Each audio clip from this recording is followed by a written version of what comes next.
नमस्कार, आप देख रहे हैं इंडिया न्यूज। आपके साथ मैं हूं शुभ्रा सुमन।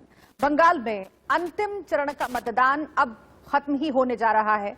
बंगाल चुनाव में इस बार किसकी सरकार बनेगी, कौन बंगाल पर राज करेगा, इस पर देश का सबसे सटीक एग्जिट पोल इंडिया न्यूज पर आपको हम दिखाएंगे। लेकिन उससे पहले इस वक्त की बड़ी खबर आपको बताते हैं। क्या इस वक्त की बड़ी खबर है? बंगाल में 8वें और आखिरी चरण का मतदान लगातार चल रहा है। शाम 6 बजे तक वोट डाले जाएंगे। दोपहर 3 बजे तक वोटिंग परसेंटेज आपको जल्दी से बता देते हैं। 68.46% वोट दोपहर 3 बजे तक डाले गए हैं। 4 जिलों की 35 सीटों पर डाले जा रहे हैं वोट। मुर्शिदाबाद और बीरभूम की 11 सीटें हैं जहां पर मतदान चल रहा है। हम आपको तस्वीरें दिखा रहे हैं। मालदा की 6 और कोलकाता की 7 सीटों पर वोटिंग चल रही है। बंगाल का रण है, आखिरी जंग है। आज आखिरी यानी कि 8वें चरण का मतदान है, जिसमें बस कुछ ही घंटे और बचे हैं। कुछ ही देर में यह मतदान समाप्त हो जाएगा। बस 6 बजे तक कुछ ही देर में यह मतदान खत्म हो जाएगा और उसके बाद सबकी निगाहें रहेंगी कौन बंगाल फतह करेगा इस बार। देखिए, इस देश में हालात कोरोना के मद्देनजर बहुत बुरे हैं। हम आपको लगातार अपडेट उस मसले पर कर रहे हैं। हमारा मकसद ये है कि आप सुरक्षित रहें। जहां कहीं भी जिसको मदद की दरकार हो, इलाज की दरकार हो, वो जरूर हमसे संपर्क करें। लेकिन इन सब के बीच पश्चिम बंगाल में जो हालात सियासत के मद्देनजर बने हुए हैं, उस पर भी लगातार हमारी निगाहें हैं, क्योंकि वहां की जो सियासी पार्टियां हैं वो पूरे कोरोना काल में प्रचार भी करती रहीं और उस पर भी खूब चर्चाएं हुई। लेकिन वहां के लोग आखिर सोचते क्या हैं, आखिर क्या रिजल्ट रहेगा, इस पर भी बात करना जरूरी है। और इसमें कोरोना महामारी का एक बहुत बड़ा फैक्टर है जो कि लगातार चर्चा में रहेगा। पश्चिम बंगाल के कोरोना के साए में वोट डाले जा रहे हैं। मतदान केंद्रों पर किस तरह के हालात हैं, ये बता रहे हैं ग्राउंड रिपोर्ट के जरिए। अंगी कॉन्स्टिट्यूएंसी में खड़ा हूं जो कि कोलकाता में है और सुबह से पोलिंग शुरू हो चुका है और ये 8वां चरण है चुनाव का और आखिरी चरण है। पहले आपको तस्वीरें दिखा दें कि आप देख सकते हैं कि लोग जो है वो लाइन में खड़े हुए हैं मतदान के लिए। हालांकि जो तस्वीर हमने देखी थी पूरे 6 फेजेस में जहां पे लोगों की लंबी कतार थी वो नहीं दिखाई दे रही है। एक कारण हो सकता है कोविड-19 का, क्योंकि ज्यादातर लोग चाहते हैं कि भीड़ से बचे और जो रश फ्री टाइम रहता है दोपहर में या शाम के वक्त, तब आके अपना मतदान करे। हालांकि एक अहम चीज जो बार बार नहीं दिख रही है वो है सोशल डिस्टेंसिंग, क्योंकि इस बार जिस तरीके से कोविड के केसेस बढ़ रहे हैं पश्चिम बंगाल में, पिछले 24 घंटे में कुल 17,000 केसेस आए हैं। तो इस परिस्थिति में लोगों को बेहद सतर्क रहना पड़ेगा और कोविड के प्रोटोकॉल्स लगातार पालन करने पड़ेंगे वोटर्स को। कैमरा पर्सन दीप्तो के साथ सब्यसाची रॉय चौधरी, इंडिया न्यूज, कोलकाता। पश्चिम बंगाल के मुर्शिदाबाद में मतदान चल रहा है। गर्मी के बावजूद मतदाता लाइन में लगकर वोट डाल रहे हैं। हमारे संवाददाता राजीव घोष ने रिपोर्ट भेजी है, आप देखिए। विधानसभा चुनाव चल रहा है मुर्शिदाबाद में। मुर्शिदाबाद का जो हेड क्वार्टर है, यहाँ पर एक बूथ में देख रहा है जो सेंट्रल फोर्स भी है, स्टेट पुलिस है। फिर सुबह सकाल वो ज़्यादा दीर्घ लाइन वोटर का देख रहे हैं आप। ऊपर जो चुनाव आयोग कोरोना सिचुएशन के लिए और कोविड सिचुएशन रोकने के लिए ज़्यादा बंदोबस्त कर रहा है। वो गेट में जो एंट्रेंस है, एंट्रेंस में थर्मल स्क्रीनिंग चल रहा है वोटर के लिए वो जो यूज एंड थ्रू ग्लव्स है, सैनिटाइजेशन सिस्टम भी है। बस सोशल डिस्टेंसिंग और सामाजिक दूरत्व रखने के लिए ज़्यादा बंदोबस्त कर रहा है चुनाव आयोग। अभी तक पीसफुली वोट चल रहा है मुर्शिदाबाद में। मुर्शिदाबाद में विधानसभा का अंतिम पर्याय में 11 सीटों में वोट चल रहा है। यहाँ पर खड़ा है बहरमपुर में जो हेड क्वार्टर है मुर्शिदाबाद का। मुर्शिदाबाद में 215 सेंट्रल बैटालियन सेंट्रल फोर्स भी है, स्टेट पुलिस भी है, almost 7,000 and total polling station है 7,796। पीसफुली जो विधानसभा चुनाव अभी तक चल रहा है। मुर्शिदाबाद से राजीव घोष का रिपोर्ट। तो पश्चिम बंगाल के अलग अलग इलाकों से हम आपको ये रिपोर्ट दिखा रहे हैं। काशीपुर में मतदान का जायजा लिया है हमारे संवाददाता कौशिक दास ने। सुबह से वोटदान प्रक्रिया चल रहा है। मतदान डालने के लिए इधर बेलगाछिया काशीपुर असेंबली केंद्र जो है, विधानसभा केंद्र, वोटदान कैसा हो? अच्छा हो चाहिए। इधर जो कोरोना वायरस रोकने के लिए कोई इधर प्रोटेक्शन है? हाँ है, प्रोटेक्शन है। क्या प्रोटेक्शन है? प्रोटेक्शन है, सैनिटाइज है, मास्क है, ग्लव्स है। हमारे साथ और वोटर है इधर। हलचल क्या है अंदर का? नहीं, हलचल नहीं है, शांति एकदम सुकून से हो रहा सब। और कोरोना वायरस रोकने के लिए उसका लिए भी है इंतजाम सब। अच्छा, इधर कौन सा इशू में वोटदान प्रक्रिया चल रहा है? डेवलपमेंट, কর্মসংস্থান? এখানে কিছুই নেই, না ডেভেলপমেন্ট না কর্মসংস্থান, কিছুই নেই। আমাদের ভোট দিতে হয়, একটা নিয়ম আমরাই জানি, সেই জন্যই দিচ্ছি। আর আমাদের একটা কর্তব্য, সেই কর্তব্য হিসাবেই দিচ্ছি। এবং যখন আমরা ঠিক মতনই দেব, যাকে আমরা মনে করব যে দেওয়া উচিত তাকেই দেব ভোট। इधर কর্মসংস্থান और डेवलपमेंट कुछ नहीं है, वोटर का अभियोग है। अभी तक पीसफुल इलेक्शन चल रहा है Kashipur Belgachia assembly constituency. Cameraman Anupam Shah के साथ reporter Kaushik Das, news X, India news. Paschim Bangal में ध्रुवीकरण का मसला लगातार काम करता है। पश्चिम बंगाल में विकास का मसला भी काम करता है। पश्चिम बंगाल में लॉ एंड ऑर्डर का मसला काम करता है। वहां पर आज भी हिंसा की घटनाएं हुई हैं, लेकिन इन सब के बीच कोरोना महामारी एक ऐसा मसला है, एक ऐसा फैक्टर है जिस पर पश्चिम बंगाल के मतदाता आज वोट डाल रहे हैं, ऐसा विश्लेषकों का मानना है। और पूरे देश में जो हालात बने हुए हैं उसका क्या असर पड़ेगा इन चुनावों पर, ये भी हम समझने की कोशिश करेंगे। और सबसे बड़ा सवाल ये कि आखिर 2 मई को क्या होने वाला है। 2 मई को पश्चिम बंगाल की कुर्सी पर कौन विराजेगा, किसको पश्चिम बंगाल की सत्ता की चाबी वहां की जनता देगी, ये समझने की कोशिश करेंगे। कुछ देर में हम आपको एग्जिट पोल दिखाएंगे और इंडिया न्यूज का सर्वे, जन की बात का सर्वे क्या कहता है वो हम आपको बताएंगे। लेकिन इस बीच कुछ खास मेहमान हमारे साथ जुड़े हुए हैं, उनसे परिचय मैं आपका करवा देती हूँ। शिवम त्यागी बीजेपी की ओर से जुड़े हुए हैं हमारे साथ। संजय चक्रवर्ती प्रवक्ता टीएमसी, वो हमारे साथ जुड़ गए हैं। मुदित अग्रवाल कांग्रेस पार्टी के नेता हैं, वो हमारे साथ जुड़ गए हैं। और रजनीश वत्स हमारे साथ हैं, राजनीतिक विश्लेषक। शुरुआत में शिवम त्यागी आपसे ही करना चाहती हूँ। और आज पूरे देश में सबसे बड़ा मसला कोरोना महामारी का है और उसको लेकर जो हालात बने हुए हैं उसमें सबसे बड़ा सवाल ये पूछा जा रहा है कि पूरे कोरोना काल में तमाम पार्टियां, न सिर्फ बीजेपी, टीएमसी, कांग्रेस, तमाम पार्टियां चुनाव प्रचार करती रही। आखिर में जब हालात खराब हुए तब पार्टियों ने ये निर्णय लिया और ये फैसला किया, ये ऐलान किया कि अब हम रैली नहीं करेंगे। हालांकि बहुत देर तक हो चुकी थी। क्या इस महामारी का, इससे बने हालात का इन चुनावों पर असर आप देख रहे हैं? क्योंकि आज पश्चिम बंगाल की जनता बाहर निकली है वोट डालने के लिए, लेकिन उनके जहन में भी वो तस्वीरें जरूर होंगी जो हम और आप टीवी पर देख रहे हैं, कैसे लोग बिना इलाज के बेहाल हैं। शिवम जी। बिल्कुल, इसमें कोई दो राय नहीं है। आप एक चीज तो समझ लें कि कहीं ना कहीं महामारी से जिस तरह से देश जूझ रहा है वो अपने आप में एक बहुत दुखद घटना है। और जिस तरह की तमाम तस्वीरें आ रही हैं, चाहे पश्चिम बंगाल हो, महाराष्ट्र में चुनाव नहीं था लेकिन वहां भी कमोबेश यही हाल है। दिल्ली में चुनाव नहीं था लेकिन रेशियो अगर हम बात करें तो देश में सबसे ज्यादा महाराष्ट्र का बुरा हाल, छत्तीसगढ़ का बुरा हाल, राजस्थान का बुरा हाल। लेकिन अगर हम बात करें पश्चिम बंगाल की, तो पश्चिम बंगाल की जनता पिछले 5 साल से और खास तौर पर पिछले 10 साल से जो वोट कर रही है वो माइनॉरिटी अपीजमेंट के खिलाफ कर रही है, वो राजनीतिक हिंसाओं के खिलाफ कर रही है, वो वोट कर रही है कटमनी कल्चर के खिलाफ। पश्चिम बंगाल की अपनी अपनी समस्याएं रही और जो बहुत ज्यादा रही।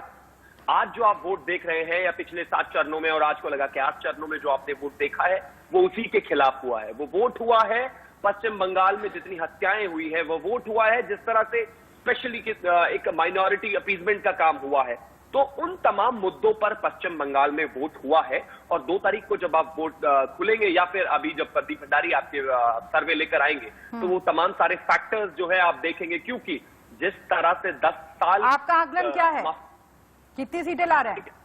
देखिए, भारतीय जनता पार्टी शुरू से क्लियर करके आई है कि अब की बार हम 200 पार लेकर जा रहे हैं और जनता ने उस तरह के आंकड़े वोट में दिखाए भी हैं। जिस तरह का वोटिंग परसेंटेज रहा है वो अपने आप में बहुत बेहतर रहा है। जिस तरह से ममता दीदी का एक रवैया रहा है तमाम चीजों को लेकर, चाहे वो उनका धरने पर बैठ जाना हो, चाहे वो उनकी तमाम चीजें हो, वो भी दिखाता है कि कहीं ना कहीं छटपटाहट है। इसके साथ साथ अगर हम कांग्रेस को देखें तो कहीं ना कहीं एक तरह से पूरे चैम्बर से गायब ही थी, कहीं पूरे चुनाव में नहीं थी। तो जहां तक बात है ये बीजेपी वर्सेस टीएमसी है और जहां तक बात टीएमसी की है वो इस बार इस मुकाबले में नहीं है, क्योंकि जनता ने उनकी 10 साल की गवर्नेंस देखी है और पिछले इतने लंबे एक्सटेंसिव 2 महीने की कैंपेनिंग। ठीक है, संजय चक्रवर्ती के पास में जाती हूँ, फिर से एक बार लौटूंगी आपके पास शिवम जी, लेकिन संजय चक्रवर्ती टीएमसी के प्रवक्ता हमारे साथ जुड़े हुए हैं। संजय जी, बीजेपी का आत्मविश्वास ये कह रहा है अभी कि 200+ सीटें लेकर आएंगे। ये कह रहे हैं शिवम जी माइनॉरिटी अपीजमेंट को लेकर वोट पड़ा है, कट मनी, भ्रष्टाचार का जो मसला है वो लगातार बीजेपी के नेता प्रधानमंत्री अमित शाह उठाते रहे तमाम मंचों से, उस पर जनता ने वोट किया है। कोरोना महामारी को लेकर आपसे भी वही सवाल है मेरा, क्योंकि आप इसको फेंकने की कोशिश करेंगे सिर्फ बीजेपी पर, लेकिन टीएमसी ने भी जो रैलियां की हैं, ममता बनर्जी की रैलियों में जिस तरीके से बिना सोशल डिस्टेंसिंग का पालन किए हुए भीड़ जुटी, तो आप ये तो नहीं कह सकते कि कोई एक पार्टी ही जिम्मेदार है। कोरोना महामारी एक बड़ा मसला है और उसके लिए जिम्मेदार कौन है ये जनता देख रही होगी, समझ रही होगी। बोलिए। मुंह में मुट्ठी होने वाली बात है, ये बड़े खुश होते हैं अपने आप जयकार करके। अभी ये देश की इतनी हालत बुरी हो चुकी है, क्या पश्चिम बंगाल की सरकार, ये पश्चिम बंगाल के लोग क्या ये इनकी हालत नहीं देख रहे हैं कि किस तरीके से कितनी लापरवाही, सिर्फ और सिर्फ बंगाल के जीतने के चक्कर में इन्होंने देश को बर्बाद कर दिया। एक केवल बंगाल जीतना था इनको, उस जीतने के चक्कर में इन लोगों ने कभी भी इस तरह की कोशिश नहीं की कि हम पूरे देश को देखें। देश को 6 महीने पहले से सबको पहले पता था कि इस देश में एक सेकेंड वेरिएंट कोरोना का आने वाला है। कोई तैयारी नहीं की, कोई किसी तरीके से, ना क्योंकि बेड की तैयारी थी, ना इंजेक्शन की तैयारी थी, ना वैक्सीन की पूरी तरीके से तैयारी की गई थी, ना ऑक्सीजन की तैयारी की गई थी। आज जब पूरी तरीके से आउट ऑफ कंट्रोल हो गया है, लोग सड़क में मर रहे हैं आकर के, तब इनको होश आया, इनको लगा कि हाँ कि आप कुछ करना चाहिए। क्या ये वेस्ट बंगाल की जनता को नहीं पता है ये जो केवल एक है माइनॉरिटी का इस देश से बाहर निकाल देना चाहिए? इसका मतलब ये बोलना क्या चाहते हैं माइनॉरिटीज के बारे में? क्या वो हमारे देश के नागरिक नहीं? क्या वो कोई बाहर से आए हुए नागरिक है? अगर बाहर से आए हुए नागरिक है तो उसकी जिम्मेदारी भी तो आप ही है। 7 साल से केंद्र में आपकी सरकार है, आप क्या कर रहे थे 7 साल से केंद्र में कि बाहर के लोग, विदेशों से लोग यहाँ पे इस देश में आ चले आए थे? ये तो केंद्र की जिम्मेदारी है, देखना आपको चाहिए था। आप लोग केवल सिर्फ और सिर्फ एक ही चाहते हैं, फूट डालो और राज करो। 2 कम्युनिटी के बीच में फूट डालते हैं और राज करने की कोशिश करते हैं, लेकिन इस बार इनका ये फंडा नहीं चलेगा। और इस बार तीसरी बार दीदी की सरकार आने वाली है। 200+ लेकर आएंगे, आपका आकलन भी बता दीजिए, फिर मैं कांग्रेस पार्टी का रुख करूंगी। लगभग यहाँ 190 से लेकर 210 सीट तक हम निकाल के लाएंगे, फिर से लाएंगे जी। ठीक है मुदित अग्रवाल जी, तमाम पार्टियां खासतौर से बीजेपी और टीएमसी अपनी अपनी जीत का दावा कर रही हैं। आप कहां पर खड़े हैं पश्चिम बंगाल के चुनाव में, क्योंकि 8वें चरण का मतदान जो है बस खत्म ही होने वाला है, 6 बजने में बस कुछ ही मिनट बचे हैं और उसके बाद सबकी निगाहें 2 तारीख पर होंगी। एग्जिट पोल का पिटारा हम जरूर खोलेंगे और उसमें जो सर्वे सामने आता है उस पर पूरे देश की निगाहें हैं, जानना चाहते हैं इंडिया न्यूज के दर्शक। लेकिन सवाल ये है ना कि कोरोना को लेकर जो सवाल पूछे जा रहे हैं, जो हालात बने हैं, उसमें आप अपनी जिम्मेदारी से क्या पीछे हट सकते हैं? सबसे पहले राहुल गांधी ने ये निर्णय कर लिया कि हम रैली नहीं करेंगे, लेकिन वो भी बहुत देर से, जब केसेस बहुत बढ़ने लगे, दबाव पड़ने लगा, और उसके बाद कुछ लोगों ने ये भी कहा कि राहुल गांधी ने इसीलिए ये फैसला किया क्योंकि आप लोग खुद को देख रहे हैं कि पश्चिम बंगाल में कहीं खड़े नहीं है, पश्चिम बंगाल में कोई भविष्य नहीं है। तो कोरोना का मसला आप कितना बड़ा मानते हैं इस चुनाव में और अपने आप को कहां पर खड़ा पाते हैं? ये 2 सवाल। देखिए 2-3 अलग अलग चीजें हैं। जहां तक राहुल जी की बात है, एक जिम्मेदार इंसान के नाते, एक जिम्मेदार नेता के नाते, जब उनको लगा कोरोना के केसेस ज्यादा हो रहे हैं तो उन्होंने अपनी रैलीज बंद की। चलिए आप उनकी तो बुराई निकालते हैं, आप मुझे ये बताइए ना, मोदी जी ने आखिरी तक रैली अपनी क्यों नहीं बंद की? अमित शाह जी ने क्यों नहीं बंद की? नड्डा जी ने क्यों नहीं बंद की? कम से कम राहुल जी से सबक लेके ही बंद कर लेते। उनको तो आप मानते हैं ना बड़ा अच्छा, आप राहुल जी की तो बुराई करते हैं, तो जिनको आप बहुत अच्छा मानते हैं उनसे सवाल नहीं पूछा जाएगा कि आपने रैलियां क्यों नहीं बंद की? कहां पर खड़े हैं पश्चिम बंगाल में, कितनी सीटें लेकर आ रहे हैं? जी लगता है कि आपको आवाज नहीं पहुंच रही थी जब मैं सवाल कर रही थी, लगता है आप तक आवाज या तो नहीं पहुंच रही थी। मेरे पास आवाज आ रही है, शायद जनता की आवाज को भी ऐसे म्यूट करके रखते होंगे, इसलिए उनकी आवाज आप तक नहीं पहुंचती है। जवाब दीजिए सर कि कितनी सीटें कांग्रेस पार्टी लेकर आ रही है? आपने देखिए, आप अपना सवाल खुद ही सुन लीजिए। आपने एक राहुल जी पे टिप्पणी की थी जिसका मैंने राहुल जी पर टिप्पणी की, उससे पहले मैंने बीजेपी और टीएमसी के सब सवाल पूछा, तब आपको सुनाई नहीं पड़ा क्या सर? कैसे बोलूंगा? सेलेक्टिविटी मत दिखाइए ना, सेलेक्टिविटी मत दिखाइए। आप ये बताइए कि पश्चिम बंगाल में आपने कितनी मेहनत की, क्योंकि रैलियां आप लोग भी कर रहे थे, राहुल गांधी ने रैलियां वापस लेने का फैसला किया, उसका बहुत स्वागत है। लेकिन आज चूंकि एग्जिट पोल की बहस में आप हिस्सा लेने के लिए आए हैं, एग्जिट पोल की बहस में आप हिस्सा लेने के लिए आए हैं, तो राजनीतिक जमीन कितना बना पाए आप? राहुल गांधी ने जब रैलियां नहीं करने का फैसला किया, उससे पहले की रैलियों से कितनी राजनीतिक जमीन आप बना पाए, ये बताइए मुझे। कि मैं वही बोल रहा हूँ, अगर आप मुझे बोलने देंगे तो ही मैं बोलूंगा ना, अगर आप बीच में टोकेंगे तो मैं बोलूंगा। बताइए ना सर, सुन रहे हैं, दर्शक भी सुन रहे हैं। देखिए, बिल्कुल सुन रहे हैं, दर्शक ये भी देख रहे हैं कि आप मुझे जवाब नहीं देने दे रहे और बार बार टोक रहे हैं। जी बोलिए, ये भी देख रहे हैं। बोलिए। देखिए, जहां तक बंगाल के सवाल है, बंगाल की जनता बहुत त्रस्त है। वो किससे त्रस्त है? वो मोदी जी से त्रस्त है, बीजेपी से त्रस्त है और ममता जी से भी त्रस्त है। देखिए, ममता जी और मोदी जी वहां हिंसा की राजनीति की है और पिछले 5 साल वहां पे यही हुआ है। और मुझे पक्का यकीन है जो बंगाल की जनता है वो दोनों की राजनीति को मुंह तोड़ जवाब देगी और जो कांग्रेस और जो लेफ्ट की अलायंस हुआ है उसको वहां पे मेजॉरिटी मिलेगी। अगर आपने देखा होगा कितनी विशाल रैलीज हुई है वहां पे जो लेफ्ट और कांग्रेस की हुई थी। और देखिए, दिक्कत क्या है, बंगाल की जनता खुद ही देख रही है उनके साथ हो क्या रहा है 5 साल से। फिर उनको जो बीजेपी के हालात वो देख रहे हैं पूरे देश में, वो दंगे के अलावा कुछ नहीं करवाते। सारी पोल बीजेपी की अब खुल रही है। देखिए, मोदी जी ने और बीजेपी को सिर्फ इलेक्शन लड़ने के अलावा कुछ नहीं आता। जितना दिमाग वो इलेक्शन लड़ने में लगाते हैं। रैली हुई है, इस बात से आपको तकलीफ है? चलाने में लगा देते हैं। विशाल रैली हुई है, इस बात से आपको तकलीफ है? ये बता दीजिए पहले, फिर मैं आगे बढ़ूंगी। रजनीश जी हमारा इंतजार कर रहे हैं। नहीं, रैली हुई है, इस बात से तकलीफ है कि विशाल रैली हुई है? दोनों पार्टियों की इस बात से तकलीफ है, क्योंकि कांग्रेस पार्टी की रैलियां जो हैं, आपको शायद इस बात का दुख सता रहा होगा कि वहां पर लोग नहीं जुट रहे हैं। शर्म आनी चाहिए उनको। चलिए, प्रधानमंत्री रजनीश जी, अब हम मुद्दों पर चर्चा करते हैं कि आखिर कौन कौन से मसले पश्चिम बंगाल की जनता के जहन में है। आखिर कौन कौन से मसले पश्चिम बंगाल की जनता के जहन में है? और सबसे महत्वपूर्ण, कोरोना महामारी से जिस तरीके से देश त्रस्त है, केंद्र सरकार से सवाल पूछा जा रहा है, पश्चिम बंगाल की सरकार से भी सवाल पूछा जा रहा है। वहां पर भी ये मालूम चला है कि केसेस की संख्या, कलकत्ता में बहुत हालात खराब हो गए हैं और उसके लिए सीधे सीधे वहां की जनता भी समझ रही है कि जो रैलियां हुई हैं वो जिम्मेदार है। और जब पूछा जाता है जनता से, ये कहा जाता है कि मास्क पहनिए, तो वो कहते हैं कि भाई जब नेता रैलियां करते हैं वहां पर तो मास्क नहीं पहनते हैं, वहां पर तो सोशल डिस्टेंसिंग नहीं बरती जाती है। ये तमाम बातें क्या आखिरी चरण के जो मतदान हुए हैं 7वें और 8वें चरण के, क्या जब लोग बाहर निकले होंगे वोट डालने के लिए तो उनके जहन में होगा? क्या इसके मद्देनजर भी वोट पड़ा है? कितना बड़ा मसला कोरोना का और बाकी मसले कितने बड़े? रजनीश जी, देखिए, आज कोरोना से बढ़ के कोई मसला तो हो ही नहीं सकता हमारे देश में।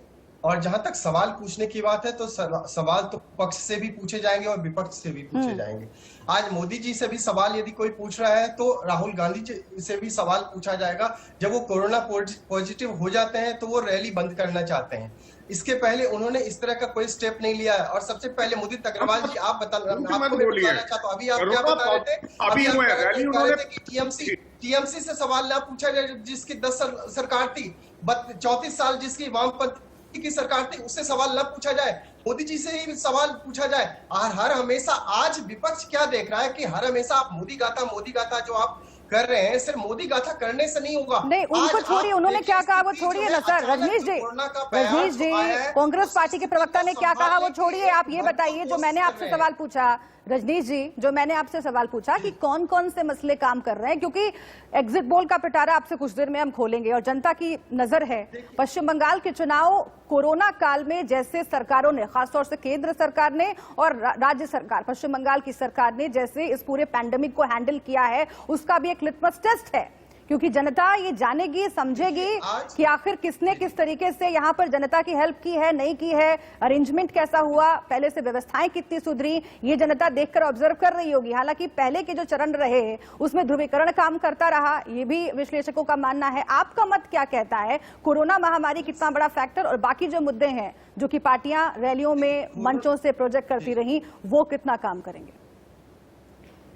कोरोना महामारी से बड़ा फैक्टर नहीं हो सकता। आज जनता कहीं हो भी, चाहे देश के किसी भी कोने में, बंगाल हो चाहे असम हो चाहे आप साउथ चले जाएं, जनता सिर्फ और सिर्फ क्या देख रही है कि आज मोदी जी से गुहार लगा रही है कि हमें ऑक्सीजन दे दो, हम जीवन चाहते हैं। हम अभी वोट जो है एक बहुत बड़ा फैक्टर नहीं है आज के समय में। बंगाल में जो आप 8वें चरण में देखते हैं या 7वें चरण की मैं बात कर लूं, तो जनता में जिस तरह का हुजूम, जिस तरह का जोश देखा जा रहा था, वह जोश और हुजूम कहां से दिखेगा? क्योंकि जनता आज कम से कम वो तो चाहती है कि कम से कम जो हमारे जीवन की जो लकीरें हैं, क्या हम अब आगे जी पाएंगे क्या? क्योंकि जनता उहापोह में है। जनता आज जो है ममता दीदी हो, चाहे कांग्रेस के राहुल गांधी हो, चाहे प्रधानमंत्री मोदी हो, सबसे आज स्वास्थ्य व्यवस्था जो आज चरमरा गई है देश में, क्योंकि एक ये अचानक आया है और ये बयार जो है अचानक आया है। सब कुछ अब आप देखेंगे 15-20 दिन टाइम देने दें, और प्रधानमंत्री को आप देखेंगे, चाहे स्वास्थ्य मंत्री को आप देखिए कि किस तरह से पूरा शासन तंत्र लगा हुआ है इस देश में इस सुधार के लिए, और आपको बहुत जल्द रिजल्ट अच्छा देखेंगे। हाँ, स्थिति अभी जो है काफी भयावह है, चाहे बंगाल की आप देख लें, चाहे दिल्ली की आप देख लें, चाहे यूपी की देख लें, लेकिन स्थिति में सुधार दिन ब दिन जा रहा है और वो स्थिति आप देखेंगे काफी ज्यादा नियंत्रण में आ जाएगी। लेकिन हाँ, हमें मोदी जी की तरफ जिस तरह से हमने पहले भी हम देख रहे थे, उसी तरह से विश्वास हमें दिखाना पड़ेगा, ताकि आज आप देखें कि पूरा विश्व भी आज विश्व पटल पे आप देखिए तो भारत को लोग सहयोग करने के लिए आगे आ रहे हैं। सहयोग क्यों कर? लेकिन जमीन पर जो हालात है वो बहुत खराब हैं, और इसीलिए इन हालातों के बीच चुनाव की चर्चा करना या फिर सियासी पार्टियां क्या मुद्दे लेकर जनता के सामने जा रही हैं, रिजल्ट कैसा रहेगा, ये वाकई कहीं न कहीं कचोटता है। लेकिन तथ्य यही है कि 2 तारीख को 2 मई को चुनाव रिजल्ट आने वाला है, और उन चुनाव रिजल्ट पर सबकी नजर है, उस परिणामों पर सबकी नजर है, न सिर्फ पश्चिम बंगाल की बल्कि पूरे देश की। और इसीलिए हम आपके सामने हर तथ्य, हर मुद्दा रख रहे हैं और हर पॉलिटिकल पार्टी का ओपिनियन भी आपके सामने रख रहे हैं। शिवम त्यागी, 2 बहुत महत्वपूर्ण सवाल। टीएमसी के नेता ने आपसे बोला, आप पर आरोप लगाया कि सिर्फ चुनाव जीतने की ललक में आपने रैलियां की और उसकी वजह से हालात खराब कर दिए, उसका जवाब दीजिएगा। और कांग्रेस के प्रवक्ता ने आरोप लगाया है कि राहुल गांधी पहले शख्स थे, पहले नेता जिन्होंने रैलियां बंद करने का फैसला किया। उन्होंने ऐलान किया कि अब रैलियां मैं नहीं करूंगा क्योंकि कोरोना से हालात बहुत खराब हो रहे हैं। उसके बाद फैसला तो किया प्रधानमंत्री मोदी ने, लेकिन राहुल गांधी के बाद किया। इंपॉर्टेंट चीज यहाँ पर ये है कि ये पॉलिटिकली करेक्ट होने की तो कोशिश करते हैं, लेकिन भूल जाते हैं इनके डिसीजन। आप मुझे एक चीज बताइए, पश्चिम बंगाल में क्या अधीर रंजन चौधरी रैली नहीं कर रहे थे क्या? उनकी रैली में लास्ट दिन तक, अभी कल तक की बात बता रहा हूं आपको, बड़ी बड़ी रैलियां उन्होंने की हैं। जाकर देखिए 50-50 हजार की रैलियां उनकी हुई हैं। आप मुझे बताइए असम में क्या इसमें तरुण गोगोई ने रैली नहीं की है? जाकर देखिए उनके लीडर्स की किस तरह की रैली हुई है। टीएमसी ने क्या रैली नहीं की है? बराबर रैली की है। आप मुझे एक चीज, कोई एक ऐसी पॉलिटिकल पार्टी बताइए जिसने ये कह दिया हो कि हम जब से भी अनाउंस हुआ और जिस तरह से ये महामारी फैली, हम रैली नहीं करेंगे, हम ऑन ग्राउंड नहीं जाएंगे। कोई नहीं गया, सबके सबने बराबर रैली की, इसी तरीके से रैली की। आपकी कोई जिम्मेदारी है कि नहीं है? आपकी भी कोई जिम्मेदारी है कि नहीं है? मैं मानता हूं कि कहीं ना कहीं जिस तरह से इलेक्शन हुए हैं, इलेक्शन कमीशन ने कहा कि हमें इलेक्शन में जाना है, इलेक्शन में सभी पार्टियां पूरे ताकत के साथ गई। उसके बाद जब यहां पर इलेक्शन होते हैं तो कहते हैं तो मोदी जी ने बंद नहीं किया। अरे भाई, इस देश में या किसी भी राज्य में कोई भी क्राइसिस हो, कोई भी लेजिस्लेशन क्राइसिस हो, वो नहीं चाहता ये देश, और बिल्कुल इसमें कोई दो राय नहीं है। जैसा कि आपने कहा कि इस समय में इलेक्शंस और एग्जिट पोल डिस्कस करना कहीं ना कहीं कचोटता है, I agree with you, but इसके साथ साथ हमें यह भी देखना है कि इस देश के किसी भी राज्य में कोई भी लीगल और लेजिस्लेशन क्राइसिस नहीं होने चाहिए।